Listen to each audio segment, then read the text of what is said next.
Hello EC Class faculty. In this video, you're going to learn about the required items that we must include this year on our Google Classroom. There are two things that will be required this year. So to start this off, what I'd like to do is start by making Google Classroom. When you make a Google Classroom, you come over to the right and click Create or Join a Class. And you want to create your class. So you're going to want to create a class for each section that you teach. For this example, I'm going to call this ECG example. You can enter in the rest of the fields with the section that the class is for, the subject, and your room number if you would like. When your class is created, what you're going to want to do is go to classwork. This is where students will see all of their assignments that you post for each week that are required for them to do. What we are requiring at EC Glass this year is that everybody create a topic heading for each week. So to do this, what you're going to do is press the Create button and pick Topic. How your topic should be labeled is with the week that you are on. So we're going to start this one out with week 1. The content that you are going to cover, I'm going to label this Solving Equations. And then the date for that week. So the first week of school is going to be 8/24 to 8/28. This way, this gives the students a uniform look in all of their classrooms, and they know what to expect. They can find their week 1 assignments right under here. When we get to week 2, you will post the same thing. You'll start with a new topic, and you'll put week 2, whatever your content is, and the dates for week 2. That is required item 1. Required item 2 will be a checklist that all students will receive, and the checklist is like a mini lesson plan. The students will be able to see what they're going to do for the week, but it will also show parents and families as well as the administrators.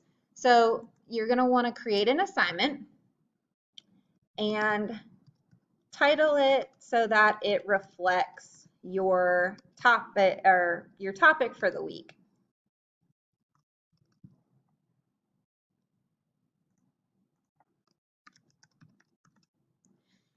Feel free then to add any instructions to better help your students, but for this example, I'm going to leave this blank. You're going to want to add then the checklist that you have created for this week's work. I will show you a little bit more in depth the checklist in 1 minute. So insert the checklist, and you're going to want to come over here and make a copy for each student.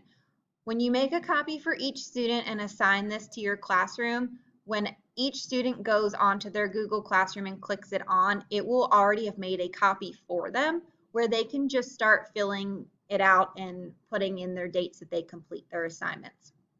Over on the right, you can put a due date of by the end of the week when all assignments should be completed by. And the topic, you want to make sure that you click the topic of the week that this is for, so it gets put underneath there. And when you press Assign, it will pop up under the topic that you put it under. What you will do then is add your other assignments for the week under here, and you will just want to make sure that the checklist stays at the top. If it moves further down, you can just grab it and you can move it back up to the top. So for the checklist, what this is again just another template, and within it you're going to list the assignments that are due for the week. So all of your required assignments you will list here. You can then put either the due date if you want all of them due at the end of the week, or you can even put your suggested due dates. So meaning that when you upload all of your assignments on Monday, if a student needs to, for example, in English, read the novel before they complete a reflection on a section of it, obviously you want them to read that part first. So your suggested due date may be for a Tuesday in that week. They are suggestions. because this is asynchronous. We want to allow the students to have time to do it. And then over here is where the students can type when they've turned in the assignment on Classroom so that it's done. There's a section for optional work, which you may choose to put items in here. That could be extensions, extra credits, remedial work, anything like that. And I can for your I can statements. So what this looks like as an example is, here is a Google Classroom that has multiple weeks done. You'll want to make sure though that you only post the current week at one time. That way students aren't seeing multiple weeks at once and being overwhelmed. So I have in here week 1, my content is back to school, and I have the dates for that week. First thing I have under here is my checklist. If we were in week 2, my topic is week 2, content is number sense, and the date for this. The first thing then that's under week 2, again, is my checklist. And a example of a completed checklist could look something like this. Here I have all of my assignments that I am requiring my students to complete for that week. I have suggested due dates for these assignments. That way, knowing that they need to finish their vocabulary before they go and watch the videos. Again, these are suggestions because the end of the week would be, for this example, September 4th, when everything would be due. And that's when I would officially grade all of my assignments. Date turned in on Classroom is for them, again, to fill in when did they actually complete it and turn it in on Classroom.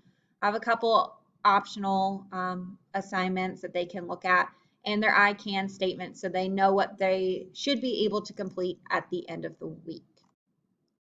So again, all that is required of you for this year that we're asking is that in your classroom you have a topic with the week, your content that you're working on, and the dates of the week.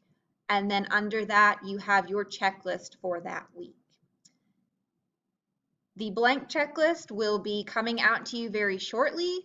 And if you have any questions, please contact your administrator.